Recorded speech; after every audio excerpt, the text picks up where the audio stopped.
Good morning, good afternoon, good evening, wherever you are in the world, and at whatever day and time that you're looking at this. Welcome once again to Body Mastery with Stan. And Stan, thank you for joining me again today. I am so excited about having you here because we want to learn more about how to have a paradigm or a perspective of body mastery and not, as we were saying just before we started here, not body bandaging. Yeah. So if you could tell us a little bit more about what are we going to dabble in a bit today. Well, we were talking a little bit about an ounce of prevention is worth more than a pound of cure. Because Mm, when we're in that cure state, we're constantly in that uh, sympathetic nervous system where we're fighting, we're reaching for straws, trying to help ourselves. And one of the things that we talked about earlier was how many people rely on the thing called insurance to be the mm, cure all, but it's not a cure all. It's just there for an emergency. And what can I do before I need that insurance is going to give me a healthier, um, more vibrant, vital life than waiting for, okay, I've got the policy. Now I can use it. But what are the distractions that are creating that? And mm, what can we do as a preventative just to keep that as an emergency basis? Too mm, many people rely on that. They rely on that, and they say, I don't have to take care of myself. And they maybe not be using that language, but mm, essentially their habits are telling you what they're creating rather than what they say they want to create. So I mm. know that brings it back to a personal responsibility, the ability to make a response personally. And that is the key. And what I would really want to encourage people is if you start to notice that the grass is growing, Mhm. you don't wait till the end of summer and go, maybe we ought to get the lawnmower out. It's only 3 feet tall. No, we don't do that. And we typically don't wait until Friday to eat when we're hungry on Monday. So what we do is we get in tune with our body, and it says, hey, listen, you're fidgeting on your chair a whole lot more than you used to. You're Mm, trying to get comfortable. Your body is talking to you. yeah. And rather than wait till you have to go to the doctor and he says, well, you've got compressed disc. Well, how did that happen? How often do you sit? Well, I'm sitting 8 hours a day. And how Mm, much are you moving? I'm too tired to move at the end of the day. mm, And then, we get those calls. Now, I'll take people all day long with back pain because that's what I do. I help them get out of that. So how can I teach them? How can I train them? And this is what, you do as well. mhm. It's prevention. It's not in a reactive mode. It's like, what is the future that I want to create look like? And where do I want to be tomorrow or Wednesday or Friday? And how can I take one of those measures today Mm. to assure that? It really boils down to, as you were saying, the idea of being proactive and building as opposed to being reactive, where you're constantly looking for a patch to Yeah. patch over whatever damage that has occurred. So, if I think about, as you were saying, the issue of back pain, when someone comes to you with back pain, yes, the first part of what you want to do is to get that person out of pain. Right. And then the other part, I believe, of what I love about what you do is that you say, okay, now how can we keep you out of pain? How can we prevent you continuing to allow the body to deteriorate, which would lead to more pain in the future?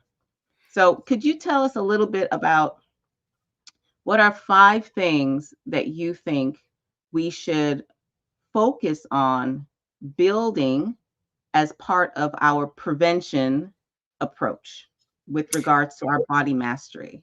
Well, simple things that you can do, and this doesn't take any extra time. So I call it net time, no extra time. just getting up and moving. Let's say you're sitting for 30 minutes, get up and move for 5 minutes. That's one simple thing that you can do. Now, you don't have to go for a long walk. Just walk out to your mailbox, check it. Even if, and now if you've got a mailbox that's at your house, go check the neighbor's mailbox. Now that's illegal. But go and just walk to the stop sign, or walk to the edge of the driveway, or walk to the neighbor's edge of the driveway. It's a simple thing you can do in 5 minutes. Doesn't take any extra time, really. The other thing is, every hour, go outside, walk outside, change your focus. When we've come to this virtual world, and I really have to be cognizant of this myself because I'm on calls a lot. And so this blue light that's coming in, it's messing with my brain. It really is. And the largest organ that's exposed muscle wise is my eyeballs. And what this computer's doing, it is telling my brain, and it is changing my circadian rhythm. And so if I'm on here a lot, I need to look away. I need to look. So if you're on 20 minutes, look in the distance, 20 to 40 feet away, and just focus on that for 20 seconds. So if you're on a call, just look away. You're looking outside, 20, 40 feet away. You can change what's happening in your body.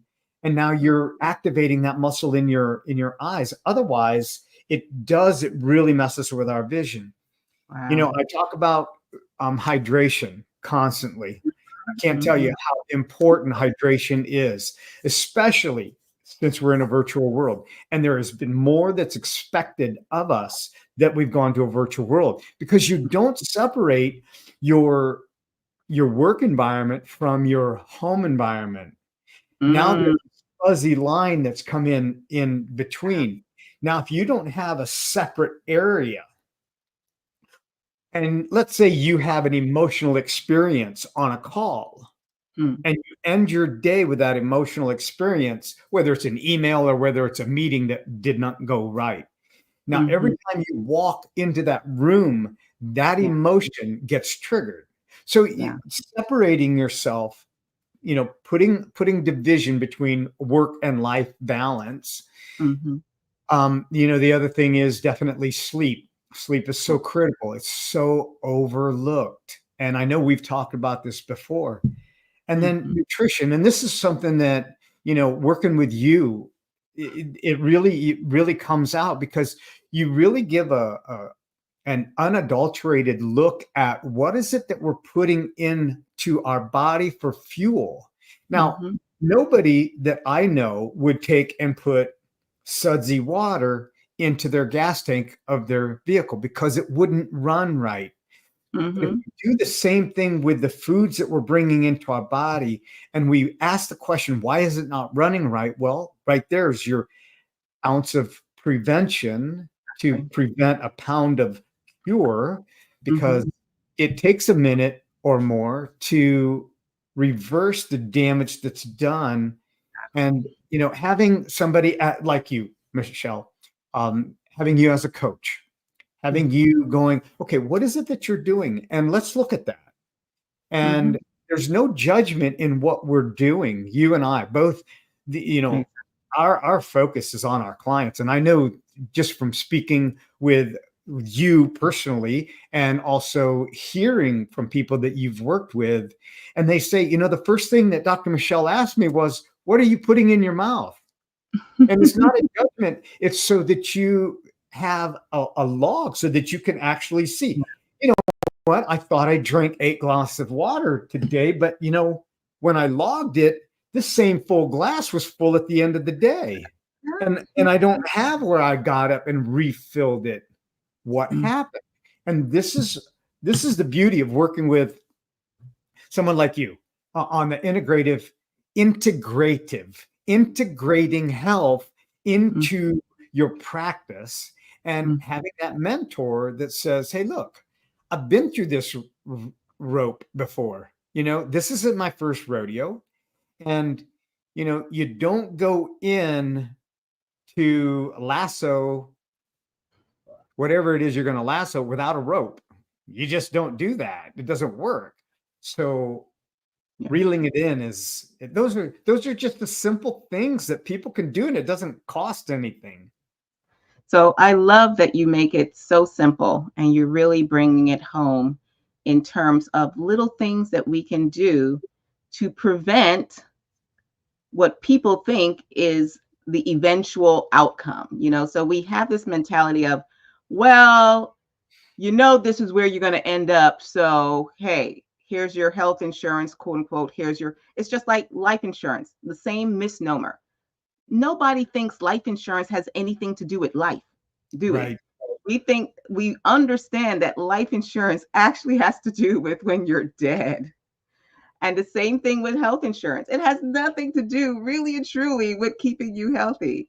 And so when we look at this body mastery, look at those 5 things that Stan told us about.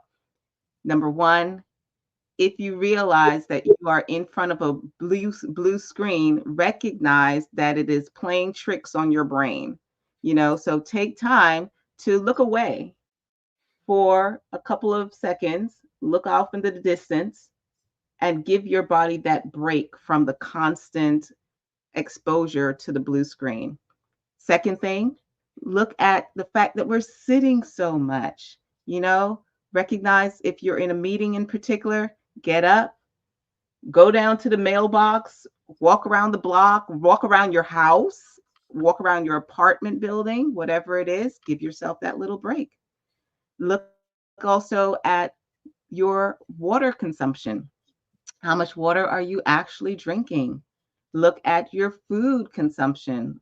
Are you putting quality food into your body? So these wonderful, wonderful, quick, inexpensive, in fact, I say no expense. I can't see any Right. expense as it pertains to anything that we just talked about that you Right. can do to create body mastery as opposed to getting into the point where you're reacting and you have to focus on body repair.